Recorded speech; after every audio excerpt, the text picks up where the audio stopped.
please join me in welcoming to the Distinctive Voices podium Eric Katz and Rachel Sitarz.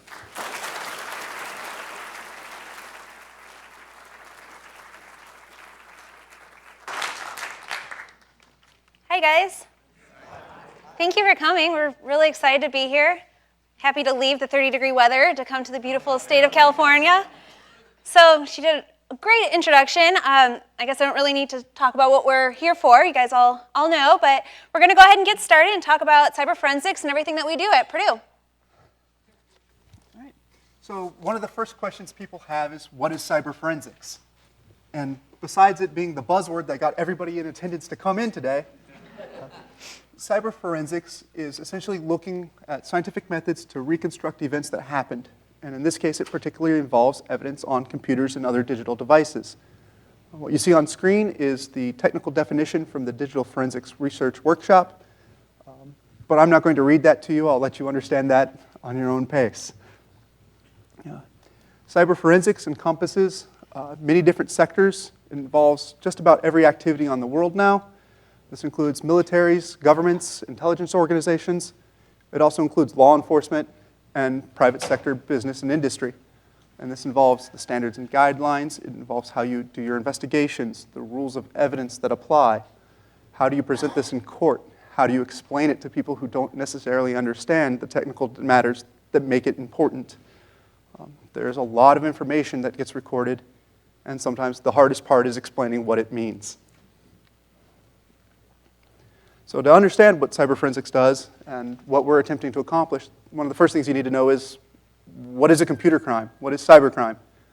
And according to the American Academy of Forensic Science, there are 3 definitions for cybercrime. There's a computer-assisted crime, and these are crimes that involve computers, but they've existed for a long period of time. The computer's not necessary for them to be committed. These include crimes such as fraud, child pornography as it's listed, scams. These have been going on for years and generations, for as long as one person has decided to take advantage of another person. The computer has just made it easier. It's facilitated some of the actions. And then there are computer-specific crimes. These are crimes that only exist because we have computers and network technology. These include denial of service attacks, breaking into passwords, hacking, and various other things. And the final one is computer incidental. And some people question this, but there are a lot of evidence of crimes or evidence of activities that occur on computers that have nothing to do with the activity that occurred in the physical world. This includes things like spreadsheets, Word documents, where people will write down or record things. One of my favorite things to find is evidence in drug cases where the drug dealer has a better Excel sheet than my accountant. That in itself is not a crime, but it does prove that one occurred. And so that type of evidence is included in computer crimes and digital forensic investigations. All right. So I'm going to go ahead and talk about why cyber forensics. Why do we need this field? Why do we need Eric and myself, other than we're awesome, and that's why you need us? But as you can see, some statistics up here. There are 1.83 billion internet users worldwide. And that's a lot of people. And there's no way that all 1.83 billion people are on the computer using it just for good purposes. There's going to be criminals too. There's 1 trillion pages of content on the internet. That's a lot. I don't know how many zeros that is, but that's a lot. So you can see there's a lot of data. So basically there's a lot of potential evidence out there for people like Eric and myself to find and put somebody in jail or to prove that somebody is innocent. To give you another idea of how much data there is out there on the internet, they say that there's 25 petabytes of data created daily on the internet. So you might be asking, how much is a petabyte? Who's ever heard of a petabyte? I mean, that's a weird word, right? So just to give a little breakdown of it, there's 1,024 gigabytes in a terabyte, and there's 1,024 terabytes in 1 petabyte. So multiply that by 25. That's a big number. Again, I don't know how many numbers there are in that one, but basically, it's a whole lot of data. Also, some interesting statistics, and when we were doing some research, I stumbled across this, so I wanted to share it with you guys because I found it interesting, so of course you guys are going to find it interesting too. We all know that there's a lot of books in the Library of Congress, right? 20 million, something like that. Just Facebook, images that are on Facebook alone is 10,000 times that of the data in the Library of Congress. That's a lot, just pictures on Facebook. So you can see a little breakdown here. Facebook is the big box. After that is Flickr. Does anyone ever use Flickr? It's another picture one if you guys don't know what that is. The smaller box is Instagram. Has anyone ever heard of Instagram? A couple of you guys? All right, well, Instagram's only been around since 2010. It's another picture application. But all of those different medias have more data than the Library of Congress. So that's why we need us. That's why we need this field. Now, onto the criminal aspect of it, they say that there are new online threats every 3.5 seconds. Of course, these statistics, we don't know if they're real. I mean, it could be 3.5 seconds or it could be every second. We don't know because the information just simply isn't out there. The research needs to be done on this kind of stuff to know how much crime really is occurring. But regardless, we do know that millions of dollars are lost every single year from online crimes, things that are occurring on the internet. And these online crimes can range from vandalizing websites, bullying, international terrorists. There's a whole plethora of different criminal activity. Basically, any crime that occurred offline now has some sort of technology or online component. This is the Susan G. Komen website. I believe this happened last year, but somebody had hacked into the website and changed the banner at the bottom from help us get 26.2 miles closer to a world without breast cancer to help us run over poor women on the way to the bank.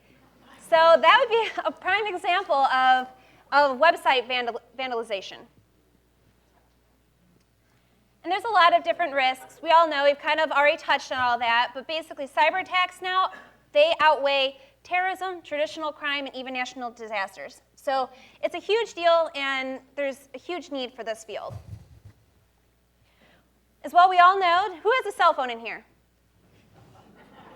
Who doesn't have a cell phone in here? All right, a few of you. 3 people. Well, devices, everyone has technology now, basically, almost everyone. Devices are becoming larger. I know I have a 1 terabyte external hard drive in my purse. I know who carries an external hard drive? A dork, me. But I mean, it cost me less than $100. 5 years ago, that would have cost more than $500. And so all this media is becoming easier for us to all obtain, which is awesome, but at the same time, criminals are getting all this media too, and they're using it with their crimes. So, you know, it's evolving, and just as technology is evolving, criminal tradecraft, the usages of technology in their criminal tradecraft is also evolving. There are a lot of websites online that tell people how to commit their crimes. There are videos, there are step-by-step instructions on websites, there are blogs where people talk, and they learn how to be successful at being a criminal, doing different kinds of criminal activity. So, I mean, these bad guys are out there. They are among us. They're not, you know, the stereotypical criminal lurking in the dark. They are out there, and they're among us. So, a little about Purdue's cyber forensics program. As was mentioned, we are a national academic leader in computer forensics. We do apply education for future students and training for current analysts and investigators. Our research is both applied and basic, which means we attack research programs that are for real-world cases right away. We have immediate results that we need. And some of our research is designed to apply to the general body of knowledge of cyber forensics. Both areas are extremely important, especially in this field, as we are relatively new and a very growing field. We also apply investigative support for various digital forensic companies, private organizations, and law enforcement agencies across the world. Our goal is to apply and find technological solutions and research for current and future challenges and trends in the field of cyber forensics. In our work, and part of our research, we have helped develop national and global policies. We've assisted with the writing and crafting of the Indiana and Kentucky digital signature laws, and we've helped inform and draft some of the national cyberbullying laws. Work that we do has been used, and our research is where they get their information for writing future child protection acts, and a lot of that work has been done with the Interpol organization. As I mentioned, we service a lot of different communities. We do all four that we recognize: academia, government and intelligence, law enforcement, and private sector. And this can include anything from training, where we teach their investigators how to come in and use some of the newest techniques and standards in the field of digital forensics, or we help discuss cases, work on them with their investigations. Sometimes we provide expert witness testimony and brief people on the different situations. A little about our organization itself. The program is fairly new. We've only been around for about 10 years. We have 20 master's students and 12 PhD students, and as a surprising amount of them are female students. This is traditionally a male-dominated field. It's technology after all. But 36% of our department is female, and of those, 60% of our PhD students are female, which is a nice trend. We also have a growing number of foreign students. It's 14% and rising. Most of our students at some point in time have gotten some sort of national or local award. These include fellowships from Lockheed Martin, MITRE, the Department of Homeland Security, and a few of the Bislin dissertation fellowships. Dr. Marcus Rogers is our program lead. He developed the program, like I said, about 10 years ago. He specializes in psychological and digital crime scene analysis and applied cyber forensic solutions. Our newest professor is Dr. Samuel Lyles. Before coming to Purdue, he was a member of the National Defense University, and there he taught several courses in cybercrime and multinational conflict. And he continues that tradition here at Purdue, where he teaches cyber conflict, forensic attribution, and system analysis. A little about myself as I've been talking this entire time. I got my bachelor's from Indiana University in the field of informatics, and then moved to Purdue, where I studied cyber forensics and received my master's, and I've decided to stay and pursue my PhD there as well. Some of the research I've done includes shadow volume forensics, field testing of mobile phone shielding devices, and geovisual timelines, as was mentioned earlier. My area of specialty is mostly in mobile forensics and hard drive forensics. So a little bit about shadow volumes. My research in this field started with a police investigation. They had a computer case come in where the suspect had had prior knowledge that the police were coming and cleaned his computer up. There was no evidence that they could find. In fact, the only thing they had were 2 pointers that said that a file of interest might be existing in this thing called a shadow volume, and they didn't know what that was. And essentially what a shadow volume is a file backup that Microsoft creates. It was introduced in Windows Server 2003, but the home user didn't really see it until Windows Vista. And sure enough, this was a Windows Vista laptop. And these periodically run, and they back up all the files on your computer in case you need to restore them. Of course, Microsoft's home versions, so anything other than the Ultimate and the Enterprise editions, couldn't access these files. They were cut off. The files were generated, created, and you could do nothing with them. They merely existed. When we contacted Microsoft and asked, hey, there's some evidence in here. We'd really like to see what's in there. They said, there's nothing you can do. Sorry about that. So I spent the next 6 months with another student from our university trying to figure out, how do you extract this file? How do you pull it off the computer? How do you expand it? How do you look at it?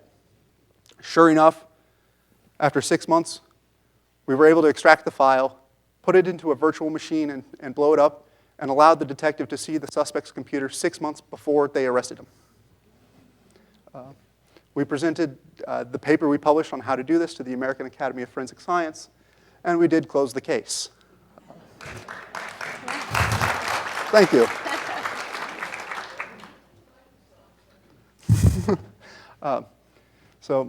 My next area of research was in mobile phone shielding devices. This also started from dealing with law enforcement. As part of my duties at the university, I'm the law enforcement training coordinator, which is really just a catch-all saying anytime that we have law enforcement or private industry or anyone who's concerned has a question about digital forensics, I'm the contact person and the first go-to to try and figure out what's happening and who do they need to talk to. Well, in our law enforcement training, we had several officers make jokes that the cell phone shields that they that are supposed to preserve evidence on these phones weren't working and that they could call the cell phones through the shields. I thought that was a little funny and didn't know if that was improper use or a bad shielding device or what was happening, so we decided we needed to investigate this. And the basic concept is mobile phones are everywhere. Rachel already proved there are only 2 or 3 people in this audience that don't have a cell phone. Everybody else has at least one, if not 2 or 3. And nobody really thinks about carrying them. Very rarely is a person with beyond 10 feet of their phone. They're always on us. They're always recording information.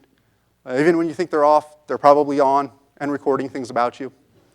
And that's great for an investigation from a digital forensic standpoint. That means we have a lot of things to reconstruct the events that are occurring. Unfortunately, this information is really volatile. It changes very quickly. And it's easily deleted. Things like text bombs were very common. And that's when you send one text message after another text message after another. And the goal that you wipe out the bad conversation before the police can look at it. Remote wipes. These were originally a security feature introduced by BlackBerry. If you're a corporate CEO and you lose your phone because you put it down somewhere, the last thing you want to do is have all your corporate secrets and email get out because somebody else picked it up. So you can send a signal, a real quick signal, and it zeroes out all the information on the phone, so there's nothing left. It's a factory reset. Great from a security standpoint, really bad from an investigative standpoint. It makes it really hard to recover and image these phones. And that's not the only thing that makes it hard to recover and image phones. Currently, there's no standard method of analysis for going after phones. There's just too many. There's a large number of phones out there on the market. They change every week. There's new phones introduced every couple of weeks. Even if you have 2 of the same phone, it doesn't mean they have the same operating system on them. If they come from 2 different providers, it doesn't mean they're going to respond to the same software and the same techniques the same way. Nothing's more frustrating than getting 2 iPhones and not getting the same results.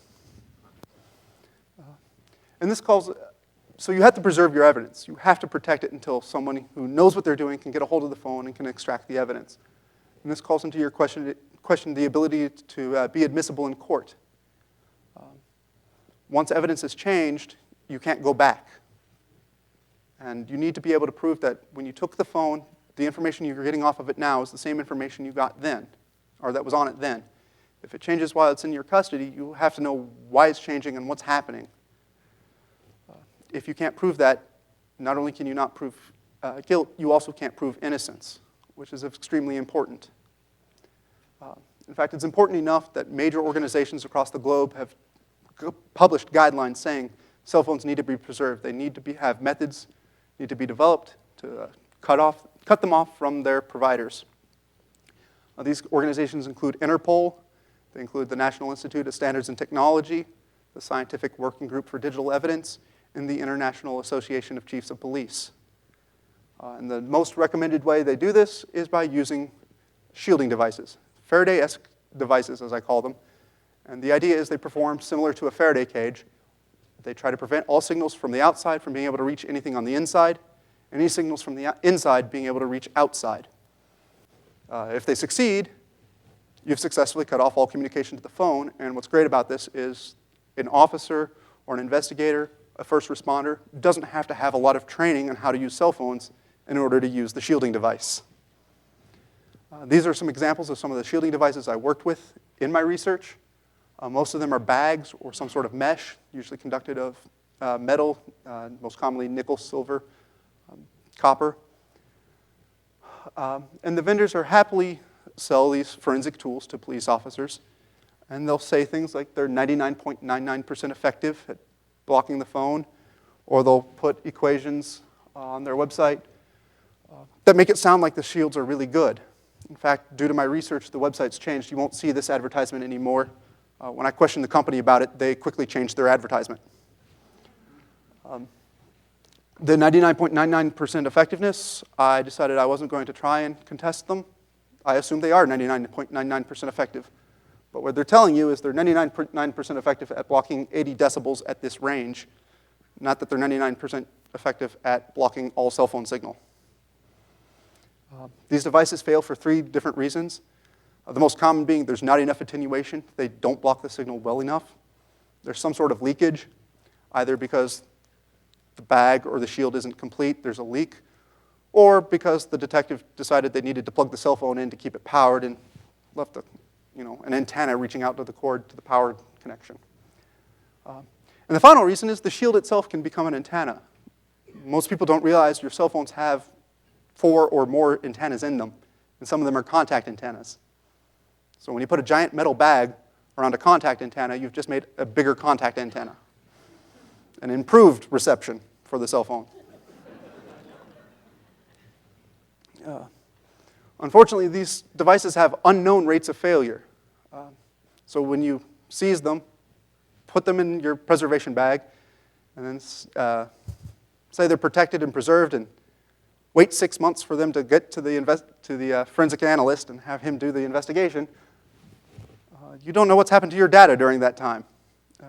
That evidence can be quickly overwritten, can be erased, and that calls into question your entire chain of custody and whether this evidence will be later admissible into court. And being a part of forensic science, that's a huge responsibility. We have to be able to admit our evidence into court.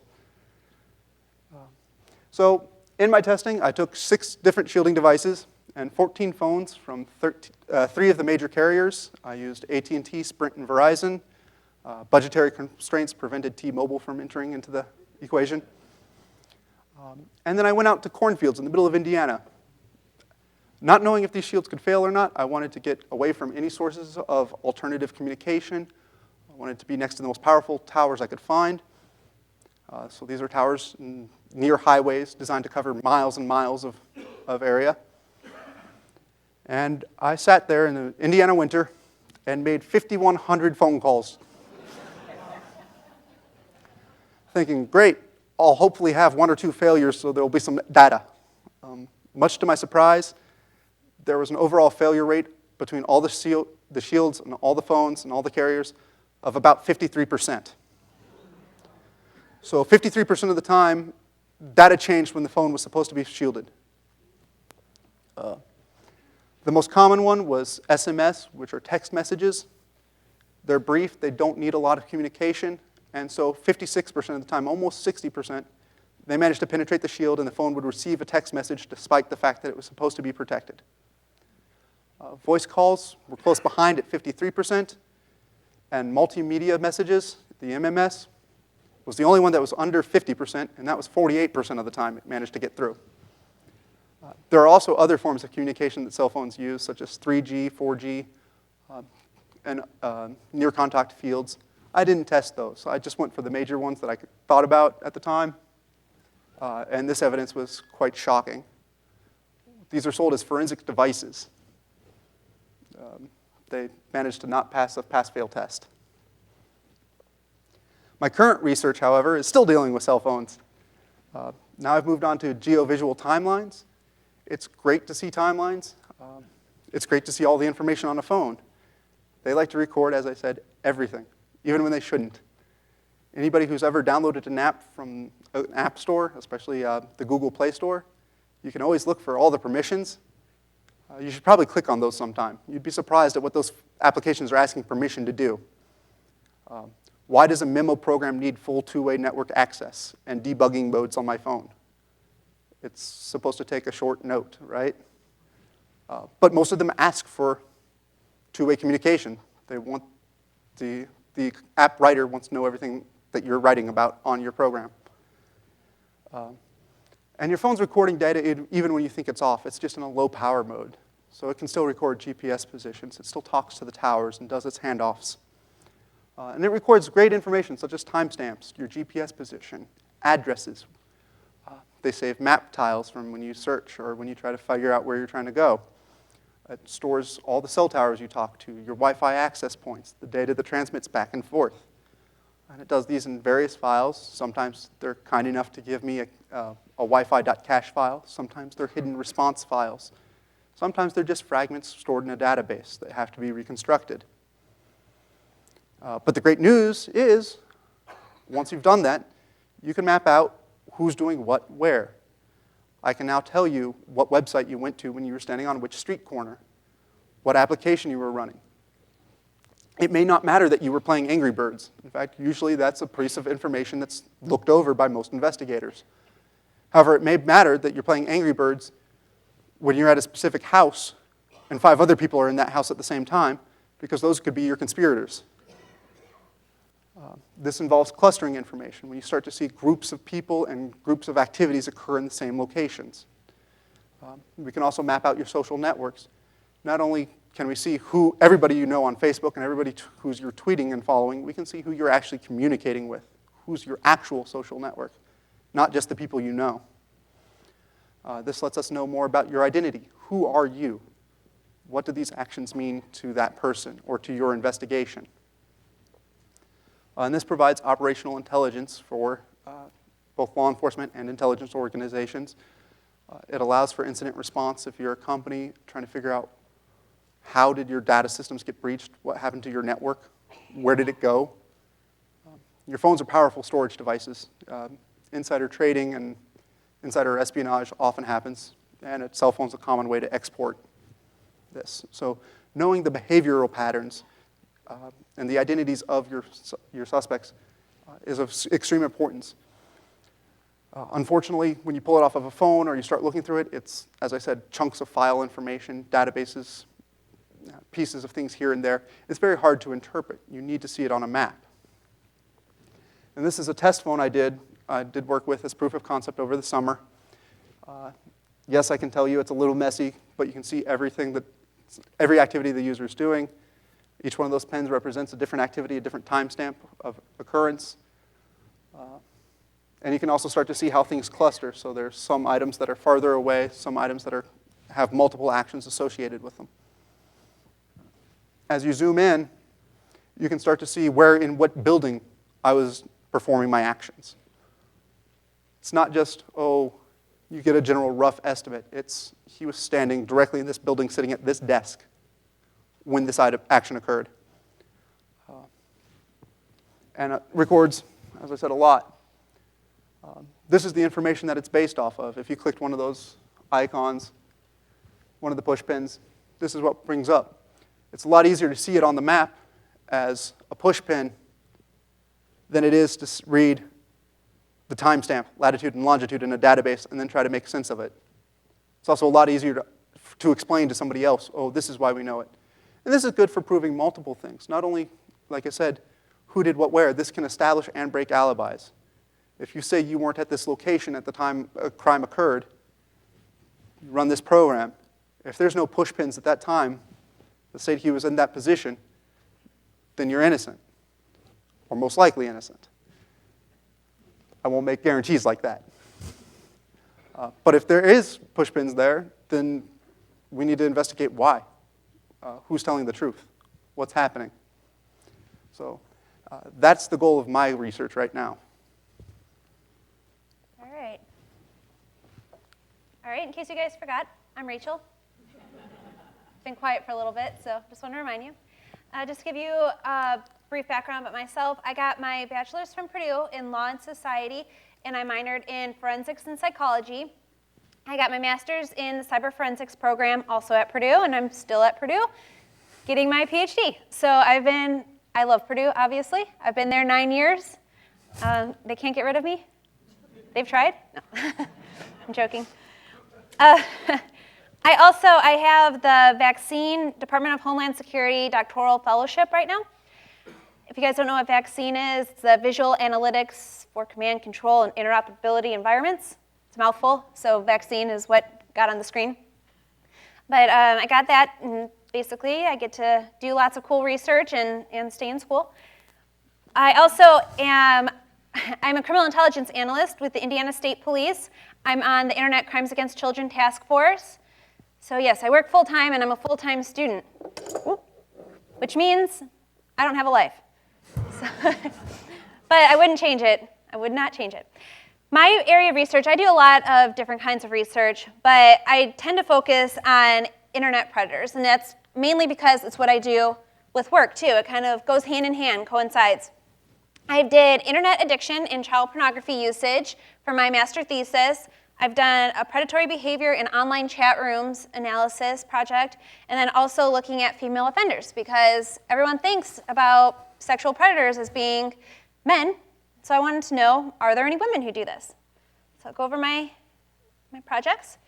So I'm going to start by talking about child pornography and give you guys a brief background so you guys really understand how huge of a problem that it really is, and you guys can understand why it is that I decided to research this very dark and disgusting area. So child pornography is widespread through the internet. It's everywhere. There's no city, town, country that is immune to child pornography. It is everywhere on the internet. And it's borderless. So somebody sitting in California could be looking at child pornography that's in a different country, in Russia somewhere. It's borderless. Technological advances has made it a lot easier for these predators to engage in their activity. It's quick. Most of the time it's free. Sometimes they pay for it. And when they do, it's very inexpensive. In the past, long time ago, before I was born probably, they'd have to send it through the mail and, most likely get caught. There was a lot more risks. Now there's a lot less risk, and there's a sense of anonymity. When you're on the internet, you don't feel like you're not looking somebody in the eye. You're not looking somebody in the face. You don't feel like you have a presence there. You have this sense of anonymity, and the same goes for these sexual predators. Like I said, there's a sense of less legal risks and a sense of less social risks. They don't have to worry about somebody's wife intercepting the mail and seeing that they're buying this material through the internet or through the mail. With the internet, they can download that on their computers and stay hidden. And it's growing more than ever before. It's a multi-billion-dollar industry, believe it or not. Every year, people are paying multi-billions of dollars for this material. And that's crazy. There's 100,000 child pornography websites at any given time online. Just websites where people are going online and paying. And as soon as law enforcement shuts one down, 5 more pop right up. And all these predators, they talk to one another, and they know where those websites are going, where they're relocating to. So it's a big problem. It's really hard for the police department, to keep up with it. These guys, they develop large collections. A lot of times when they get arrested, we find that they have 80,000, 90,000, 100,000 child pornography images and videos saved onto their computer. A lot of times they have big collections of series. So just like a series of TV shows, they have series of child pornography with the child engaging in different acts. So a lot of times they're looking for these series and they want to fill a whole collection. They tend to have a narrative and thematic link, so they might have interest in the specific age group and a specific gender. But they're going to have every kind of child pornography available. They're going to have every age group, they're going to have every gender, but the majority of their collection is going to focus on that one group that they're most interested in. So my example is, maybe they have brown-haired girl, 13 years old, blonde-haired boy, 12 years old. They categorize them very specifically, very methodically. They have a link, but maybe it's blonde-haired girls, 12 years old. That's their age group that they're specifically looking at, that they want. So most of their collection is going to surround that specific interest. But they're going to have everything else too. And that's how they collect these huge, huge collections. We've even seen cases in the past where people have had full servers dedicated to their child pornography trading and collection hobby, I guess. So here's a pretty shocking picture. Usually people are pretty stunned by this. This is over a 6-hour period, how many people were trading child pornography on a peer-to-peer network. Each red dot represents a different individual. So you can see that it's quite a few people. And when I took this screenshot, I want to say that I believe it was 9 or 10 in the morning, Indiana time, Eastern time zone. So you guys can check out California. There's a little bit of a time difference there. Yeah, that's pretty early in the morning that these people are doing that. So now on to my thesis. I just kind of wanted to give you guys an overview of child pornography on the internet. So I made an online survey. I put it on various websites. And I asked people to take my survey and to tell me if they've ever looked at child pornography before. It was completely voluntary. I didn't ask anybody what their names were, what any kind of identifiers. Just take my survey. Shockingly, 20% of the people who took my survey admitted to viewing child pornography at some point. 20%. I mean, I think that's a huge number. Out of that 20%, 100% were men. I don't know if that's shocking or not, but I found that they were significantly more likely to be addicted to the internet than non-child pornography users. They also displayed salient behaviors, such as giving up social life for being online, preoccupation with the internet, and hiding internet usage and activities from those in their social contact.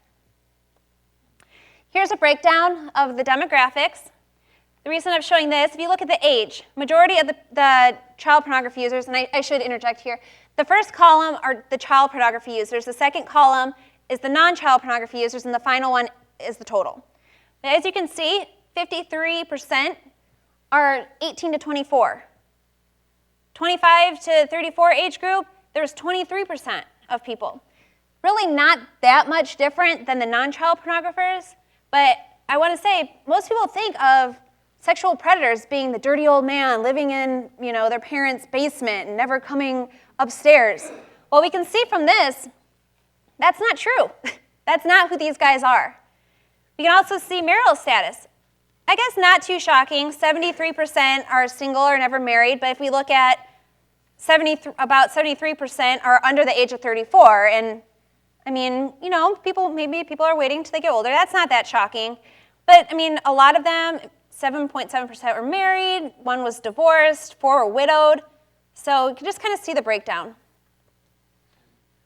This is education. Again, the education really didn't differ too much from the non-child pornographers. And there's even one that has a PhD. So if that doesn't show that these guys aren't the dirty old man that the media has made them out to be, I don't know what will. 15.4% of the child pornographers make over $100,000 a year. So again, these are working professionals. They're students. They're a wide variety. I can't stress, they're not that group that the media has made them out to be. So we can see a breakdown of their activity on the internet. Child pornography users, a lot of time they spent browsing, more so than the non-child pornographers. They spent a lot of time in chat rooms. They spent less time emailing than the non-child pornographers, which I was kind of shocked about. They spent more time on instant messaging and a lot more time downloading, which if it's anything indicator from that map that we saw, that's not too shocking that they're spending a lot of time downloading. So why is this important? Why was this research important? Well, 20% voluntarily admitted to viewing child pornography. A lot of people opened my survey up and then just exited out of it. I was able to track if people just looked at it and left. So I'm sure that as soon as people started seeing those questions, they're like, I'm not admitting to this. Even though I didn't ask any identifiers, as soon as they saw that, they were not taking this, I'm not admitting to that. So I'm sure that the percentage is even higher. Of course, it's reported. They were all reported as men. There could have been a woman who was, just changed her gender. There's no way for me to know. But regardless, it kind of tells us who these people are. It's important for predictive modeling. I'm not going to say profiling. My professor told me to stay away from that word. So predictive modeling, I guess, is the academic term for it. So, and again, like I've said a couple of times already, they're not the stereotypical person that media has made them out to be. So it's important for especially law enforcement to keep that in mind, that it's not Bob Joe who's living in the basement. It's, it could be the PhD working professional. My next study that I did was analyzing predatory behaviors in online chat rooms. I did an ethnographic review, so no statistics. I like that. Basically, I went into chat rooms and I just lurked for 45 days, 4 hours every single day for 45 days straight. If you don't know what lurking is, basically, I just watched what people were saying. I did not communicate with anybody. I did not talk to anyone. I would get messages periodically. I would just exit out of them, did not communicate with anybody. I just watched what was being said. I started in the Yahoo chat rooms because law enforcement is commonly known that there's a lot of predators in Yahoo chat rooms. So I went there. I noticed that people were saying, go to this chat room, go to that chat room. So I followed. I'm lurking, right? So I followed them, and I went to other chat rooms. As they were talking, I recorded their statements verbatim. I just copied and pasted them, kept a running log, and of which chat rooms they are. This is a breakdown of some of the conversations that were taking place. Again, and these happen every single day. There were predatory statements being made every single day. Sometimes there were more, sometimes there were less, but there were predatory statements every single day. If you look at this, I mean, there are some pretty vulgar statements, and these are probably the less vulgar of the bunch. Did not put on the screen some of the really bad ones, because they are offensive, even to me, who has to look at this stuff every single day. But they're talking about child pornography. They're talking about their sexual interest, what age group, what demographic that they're interested in. They're asking people to email them. They're talking about their sexual contact with children. In the middle, you see the ... Somebody actually put up a child pornography website and talks about this website and how great it is and that people should go visit it. There are people who are on there talking about wanting to share and trade their kids, to trade naked pictures of their children, and looking for other parents who want to trade with them. And like the bottom, wife and I love sex with kids. I mean, they're talking about these activities that they're doing. It's horrible. So, out of the results, trading child pornography was done every day. Like I said, every single day I saw trading child pornography. I saw predatory statements. I saw things that people were admitting to doing these activities. People would post links. And of course, I never clicked on any of the links. I did not want that on my computer. But I was able to tell, based on my knowledge through the Indiana State Police and the Crimes Against Children Task Force, that some of these links were child pornography. It could be www.sex.com/childporn. That wasn't the link. Don't go to that. But it was something similar where I was able to say, that is child pornography. That is going to be child pornography. They were posting those links. They were saying to email them to trade child pornography. They were providing access to websites. They would say, go onto this website, here is my password, my username, log in and download all the child pornography you want. And they were looking for specific series. They would say the names of the series, say, I'm looking to complete this series. They would talk about wanting new material. They would talk about wanting to find kids to make new material. Every single day I saw this trend. They were commonly asking for kids to molest.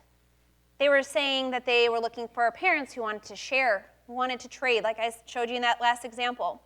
They were providing cell phone numbers, emails, screen names, their addresses, their actual names. Of course, I don't know, I can't verify, I don't know if they're telling the truth, but the fact that they're putting that out there for the world was shocking to me. And it was very vulgar. Everything that they were saying was very, very vulgar. If nothing else, children who go into these chat rooms are getting exposed to this kind of stuff. So it was very, very shocking study. My final study I did was looking at the female offenders. So I made another online survey.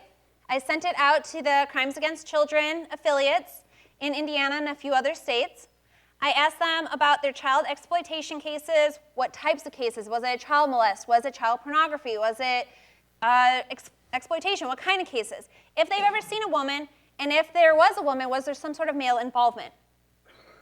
Here is a breakdown of the cases. There were 7,564 cases reported by the ICAC affiliates. Out of that, there are 354 in which the officers have seen a female involved in these cases.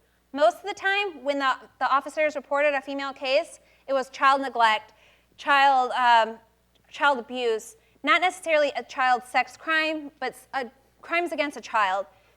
There were 12 cases in which a woman had child pornography, 4 cases in which the women were trading child pornography.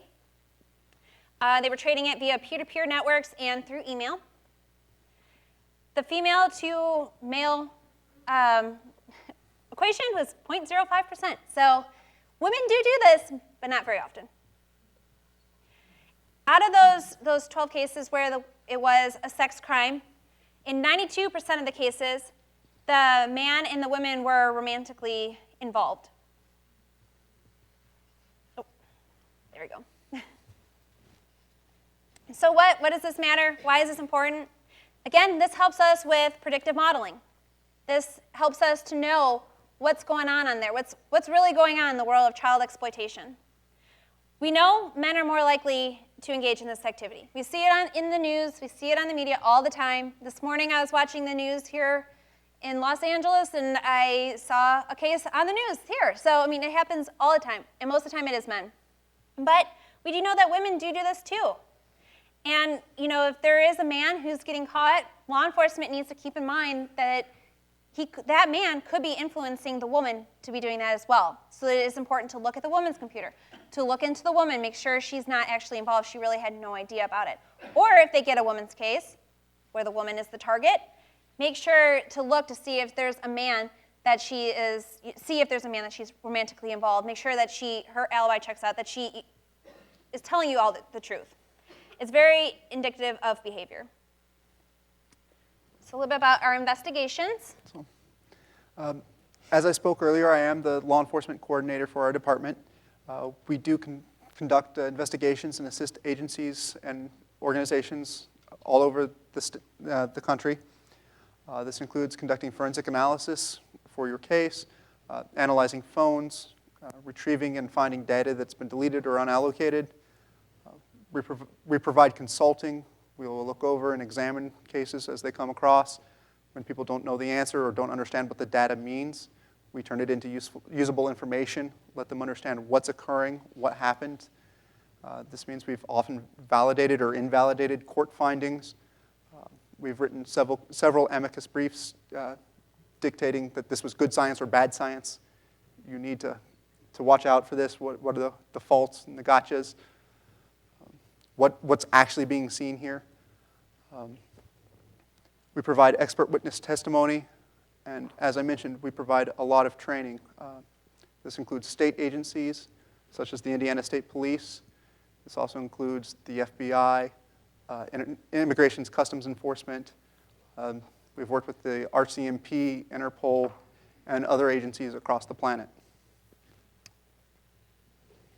Brief, funny story. I was at training for the National White Collar Crime Center, NWC3, as you see there, and it was about cell phones, and the instructor started off by talking about how everything he's learned, it's been the Purdue Cyber Forensics program, and if anyone's ever heard of it before or hasn't heard of it, they need to check it out.